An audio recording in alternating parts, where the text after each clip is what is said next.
ನಮಸ್ಕಾರ ವಿದ್ಯಾರ್ಥಿಗಳೇ, Kannada excellence academy ಚಾನಲ್ಗೆ ಸ್ವಾಗತ. ಈ ವಿಡಿಯೋದಲ್ಲಿ 3ನೇ ತರಗತಿಯ 12ನೆಯ ಪದ್ಯಪಾಠ ಅನಾರೋಗ್ಯದ ಸಿಂಹ ಪಾಠದ ಸಾಮರ್ಥ್ಯ ಪ್ರವೇಶ ಪಾಠವನ್ನು ಓದುವುದರ ಮೂಲಕ ಸಾರಾಂಶದೊಂದಿಗೆ ಪ್ರಶ್ನೋತ್ತರಗಳನ್ನು ಈ ವಿಡಿಯೋ ಮುಖಾಂತರ ತಿಳಿದುಕೊಳ್ಳೋಣ. ಮೊದಲಿಗೆ ಅನಾರೋಗ್ಯದ ಸಿಂಹ ಅಂದರೆ ಏನು? ಅಂದರೆ ಸಿಂಹಕ್ಕೊಂದ್ಸಲ ಆರೋಗ್ಯ ಕೆಡುತ್ತದೆ. ಅದಕ್ಕೆ ಸಂಬಂಧಪಟ್ಟಂತೆ ಪದ್ಯಭಾಗದ ಸಾರಾಂಶವನ್ನು ನಾವು ನೋಡೋಣ.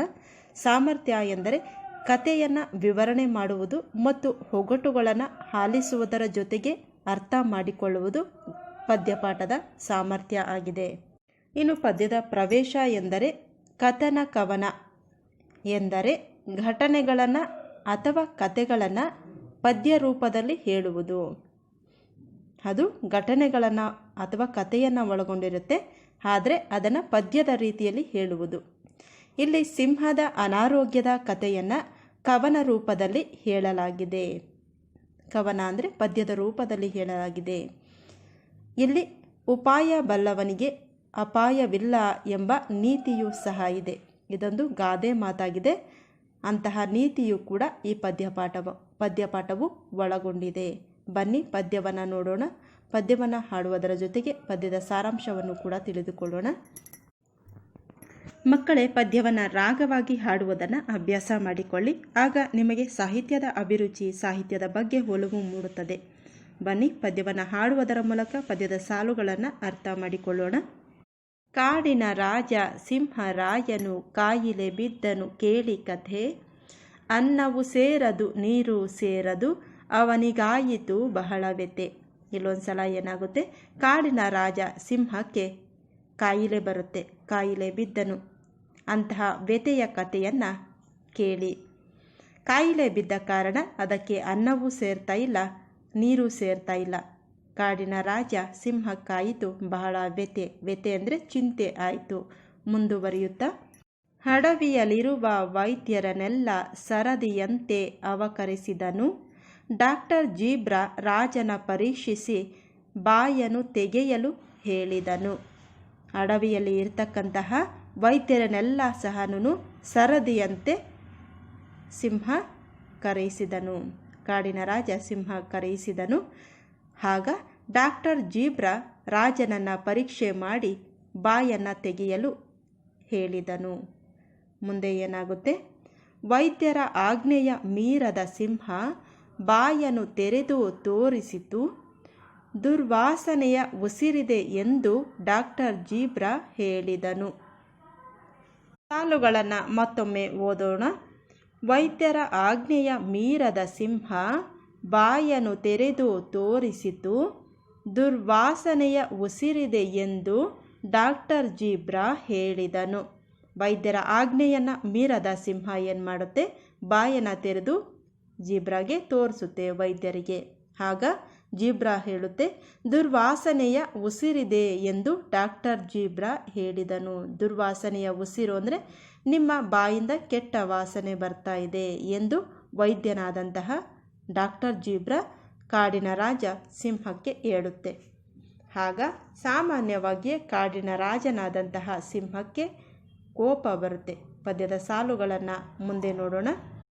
ಹೀಗೆ ಹೇಳಲು ಎಂಥ ಧೈರ್ಯ ಎನ್ನುತ್ತ ಸಿಂಹವು ಗರ್ಜಿಸಿತು.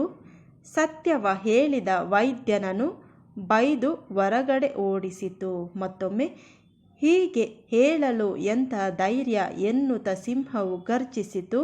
ಸತ್ಯವ ಹೇಳಿದ ವೈದ್ಯನನ್ನು ಬೈದು ಹೊರಗಡೆ ಓಡಿಸಿತು. ಸಾಲುಗಳ ಅರ್ಥ ಎಂದರೆ, ಸಿಂಹ ತನ್ನ ಬಾಯಿಂದ ದುರ್ವಾಸನೆ ಬರ್ತಾ ಇದೆ ಅನ್ನೋ ಸತ್ಯವನ್ನು ಜೀಬ್ರಾ ಹೇಳಿದ ತಕ್ಷಣ ಸಿಂಹಕ್ಕೆ ತುಂಬಾ ಕೋಪ ಬರುತ್ತೆ. ಆಗ ಗರ್ಜನೆ ಮಾಡ್ತಾ ಹೇಳುತ್ತೆ, ಹೀಗೆ ಹೇಳಲು ನಿನಗೆ ಎಷ್ಟು ಧೈರ್ಯ? ನಾನು ಕಾಡಿನ ರಾಜ, ನೀನು ನನ್ನ ಮುಂದೆ ಹೀಗೆ ಹೇಳೋಕ್ಕೆ ನಿನಗೆ ಎಷ್ಟು ಧೈರ್ಯ ಅಂತ ಹೇಳುತ್ತೆ.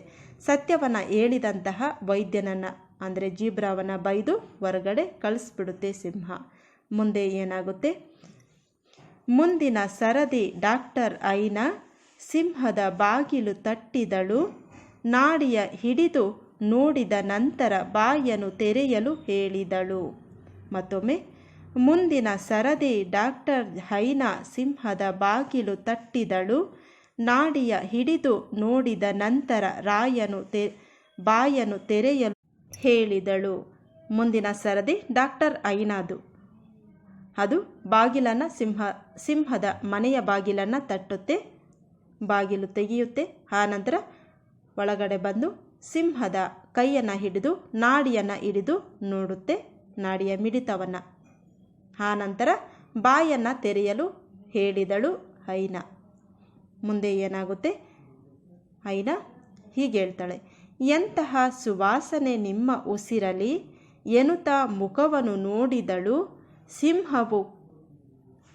ಸಿಂಹಕ್ಕೆ ಕೋಪವು ನೆತ್ತಿಗೆ ಹೇರಿ ಮುಖಸ್ತುತಿ ಮಾಡುವಿ ಎಂದಿತು.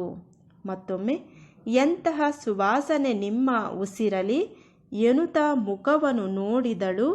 ಸಿಂಹಕ್ಕೆ ಕೋಪವು ನೆತ್ತಿಗೆ ಹೇರಿ ಮುಖಸ್ತುತಿ ಮಾಡುವಿ ಎಂದಿತು. ಆಗ ಐನಾ ನಾಡಿ ಪರೀಕ್ಷೆಯನ್ನು ಮಾಡಿ ಬಾಯನ್ನು ತೆಗೆಯಲು ಕೇಳುತ್ತೆ. ಆಗ ಐನಾ ಹೀಗೆ ಹೇಳುತ್ತೆ, ಎಂತಹ ಸುವಾಸನೆ, ಸುವಾಸನೆ ಅಂದರೆ ಪರಿಮಳ, ಎಂತಹ ಪರಿಮಳ ಬರ್ತಾ ಇದೆ ನಿಮ್ಮ ಉಸಿರಲ್ಲಿ ಎಂದಾಗ ಎನ್ನುತ್ತಾ ಸಿಂಹದ ಮುಖವನ್ನು ನೋಡುತ್ತೆ. ಸಿಂಹಕ್ಕೆ ತುಂಬ ಕೋಪ ಬಂದಿರುತ್ತೆ. ಅದು ಏನು ಹೇಳುತ್ತೆ? ನನಗೆ ಅವಮಾನ ಮಾಡ್ತಾ ಇದೆಯಾ ಅಂತ ಹೇಳಿ ತುಂಬಾ ಕೋಪ ಬಂದ್ಬಿಡುತ್ತೆ. ಮುಂದೆ ಏನಾಗುತ್ತೆ? ಇರುವ ಸತ್ಯವ ಹೇಳಲು ಹೆದರಿದ ಹೈನಾಳನು ಹೊರ ಹಾಕಿಸಿತು.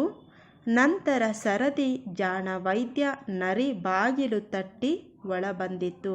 ಮತ್ತೊಮ್ಮೆ, ಇರುವ ಸತ್ಯವ ಹೇಳಲು ಹೆದರಿದ ಹೈನಾಳನು ಹೊರ ಹಾಕಿಸಿತು. ನಂತರ ಸರದಿ ಜಾಣ ವೈದ್ಯ ನರಿ ಬಾಗಿಲು ತಟ್ಟಿ ಒಳ ಬಂದಿತು. ಇದ್ದಂತಹ ಸತ್ಯವನ್ನು ಹೇಳಲು ಹೆದರಿತು ಹೈನಾ. ಅಂದರೆ ಸಿಂಹದ ಬಾಯಿಂದ ದುರ್ವಾಸನೆ ಬರ್ತಾ ಇದೆ ಅನ್ನೋ ಒಂದು ಸತ್ಯವನ್ನು ಹೇಳಕ್ಕೆ ಹೆದರಿದಂತಹ ಹೈನಾ ನಿನ್ನ ಬಾಯಿಂದ ಸುವಾಸನೆ ಬರ್ತಾ ಇದೆ ಎಂದಾಗ ಅದಕ್ಕೆ ತುಂಬಾ ಕೋಪ ಬರುತ್ತೆ. ಕೋಪ ಬಂದು ಹೈನಾಳನ ಮನೆಯಿಂದ ಹೊರ ಹಾಕುತ್ತೆ. ನಂತರ ಸರದಿ ಜಾಣ ವೈದ್ಯ ನರಿ ಅದು ಬಾಗಿಲನ್ನು ತಟ್ಟಿ ಒಳಗಡೆ ಬರುತ್ತೆ. ನಮಗೆಲ್ಲ ಗೊತ್ತು, ನರಿ ತುಂಬಾ ಜಾಣ ಪ್ರಾಣಿ. ಅದು ಸಮಯ ಬಂದಾಗ ಎಂತಹ ಕಷ್ಟದ ಪರಿಸ್ಥಿತಿಯಲ್ಲೂ ಕೂಡ ಅದು ಜಾಣ್ಮೆಯಿಂದ ವರ್ತಿಸುತ್ತದೆ ಎಂದು. ಬನ್ನಿ ಮುಂದಿನ ಸಾಲುಗಳನ್ನು ನೋಡೋಣ.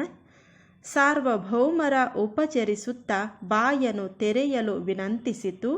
ಉಸಿರನ್ನು ಕುರಿತು ಏನು ಹೇಳುವಿರಿ ಎನ್ನುತ್ತಾ ಬಾಯನ್ನು ತೆರೆಯಿತು. ಸಾರ್ವಭೌಮರ ಅಂದರೆ ಕಾಡಿನ ರಾಜರಾದಂತಹ ಸಿಂಹವನ್ನು ಉಪಚರಿಸುತ್ತಾ ಮಾತಿನಲ್ಲೇ ಉಪಚಾರ ಮಾಡ್ತಾ ಬಾಯನ್ನು ತೆರೆಯಲು ವಿನಂತಿ ಮಾಡುತ್ತೆ ನರಿ ಸಿಂಹಕ್ಕೆ. ಆಗ ಉಸಿರನ್ನು ಕುರಿತು ಏನು ಹೇಳ್ತೀಯ ನೀನು ಎಂದಾಗ ಬಾಯನ್ನು ತರಿ ಎನ್ನುತ್ತಾ ಬಾಯನ್ನು ತೆರೆಯಿತು. ಯಾವುದು? ಸಿಂಹ. ಮುಂದೆ ಏನಾಗುತ್ತೆ?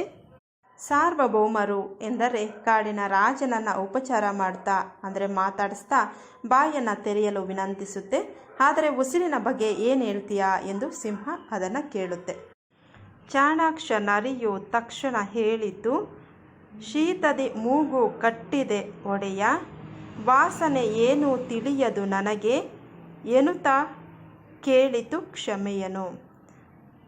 ಮತ್ತೊಮ್ಮೆ, ಚಾಣಾಕ್ಷ ನರಿಯು ತಕ್ಷಣ ಹೇಳಿತು, ಶೀತದಿ ಮೂಗು ಕಟ್ಟಿದೆ ಒಡೆಯ, ವಾಸನೆ ಏನೂ ತಿಳಿಯದು ನನಗೆ ಎನ್ನುತ್ತಾ ಕ್ಷಮೆಯನ ಕೇಳಿತು. ಆಗ ತಕ್ಷಣ ಚಾಣಾಕ್ಷ ಎಂದರೆ ಬುದ್ಧಿವಂತ ನರಿಯು ತಕ್ಷಣ ಹೀಗೆ ಹೇಳುತ್ತೆ, ನನ್ನ ಮೂಗು ಶೀತದಿಂದ ಕಟ್ಟಿಕೊಂಡಿದೆ, ಆದ್ದರಿಂದ ನನ್ನ ಮೂಗಿಗೆ ಯಾವುದೇ ರೀತಿಯ ವಾಸನೆ ಗೊತ್ತಾಗ್ತಾ ಇಲ್ಲ, ನನ್ನನ್ನು ಕ್ಷಮಿಸಿ ಎಂದು ಕ್ಷಮೆಯನ್ನು ಕೇಳುತ್ತೆ ನರಿ. ಪದ್ಯವನ್ನು ರಚನೆ ಮಾಡಿರುವವರು ಅರುಣ ನರೇಂದ್ರ ಪಾಟೀಲ. ಇಂತಹ ಸೊಗಸಾದ ಕಥನ ಕವನವನ್ನು ಒಳಗೊಂಡಂತಹ ಪದ್ಯವನ್ನು ರಚನೆ ಮಾಡಿರುವ ಅರುಣ ವೀರೇಂದ್ರ ಪಾಟೀಲ ಅವರಿಗೆ ನಮ್ಮ ಧನ್ಯವಾದಗಳನ್ನು ಅರ್ಪಿಸೋಣ ಮಕ್ಕಳೇ.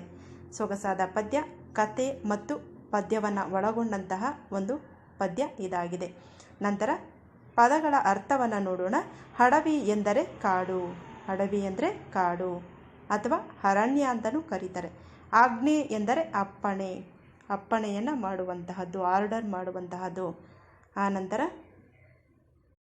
ಆಜ್ಞೆ ಅನ್ನೋ ಪದಕ್ಕೆ ಅಪ್ಪಣೆ, ಆದೇಶ ಇಂತಹ ಅರ್ಥವನ್ನು ನೀಡುತ್ತದೆ. ಕಾಯಿಲೆ ಎಂದರೆ ವ್ಯಾಧಿ. ನರಿಗೆ ಒಂದ್ಸಲ ಕಾಯಿಲೆ ಬರುತ್ತೆ, ವ್ಯಾಧಿ ಬರುತ್ತೆ, ರೋಗ ಬರುತ್ತೆ, ಇಂತಹ ಅರ್ಥವನ್ನು ಕೊಡುತ್ತೆ. ಚಾಣಾಕ್ಷ ಎಂದರೆ ವ್ಯವಹಾರ ಚತುರ. ವ್ಯವಹಾರ ಚತುರ ಅಂದರೆ ಸಂದರ್ಭಕ್ಕೆ ತಕ್ಕಂತೆ ತಮ್ಮ ಬುದ್ಧಿವಂತಿಕೆಯನ್ನು ಉಪಯೋಗಿಸುವಂತಹವರು ಅಂತ. ನಂತರ ದುರ್ವಾಸನೆ ಎಂದರೆ ಕೆಟ್ಟ ವಾಸನೆ.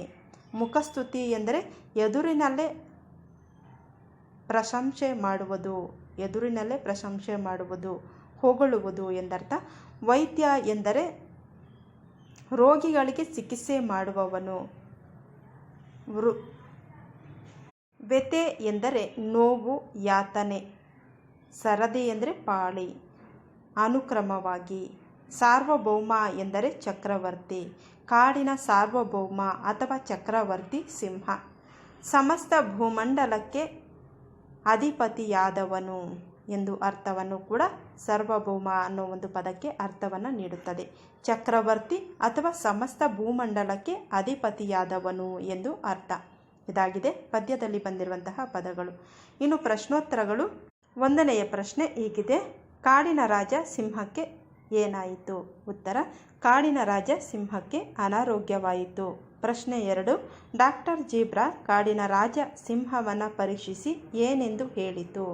ಉತ್ತರ: ಡಾಕ್ಟರ್ ಜೀಬ್ರಾ ಕಾಡಿನ ರಾಜ ಸಿಂಹವನ್ನು ಪರೀಕ್ಷಿಸಿ ಬಾಯಿಂದ ದುರ್ವಾಸನೆ ಬರುತ್ತಿದೆ ಎಂದು ಹೇಳಿತು. ಇದಾಗಿದೆ ಪಾಠಕ್ಕೆ ಸಂಬಂಧಪಟ್ಟಂತೆ ಪಾಠದ ಸಾಮರ್ಥ್ಯ, ಪ್ರವೇಶ, ಪ್ರಶ್ನೋತ್ತರಗಳು, ಸಾರಾಂಶ ಹಾಗೂ ಪದಗಳ ಅರ್ಥ. ವಿಡಿಯೋ ಇಷ್ಟವಾದರೆ ತಪ್ಪದೇ ಲೈಕ್ ಮಾಡಿ ಹಾಗೂ ನಿಮ್ಮ ಗೆಳೆಯರ ಜೊತೆ ಶೇರ್ ಮಾಡಿ. ಮತ್ತೆ ಭೇಟಿಯಾಗೋಣ ಮುಂದಿನ ವಿಡಿಯೋದಲ್ಲಿ. ಧನ್ಯವಾದಗಳು.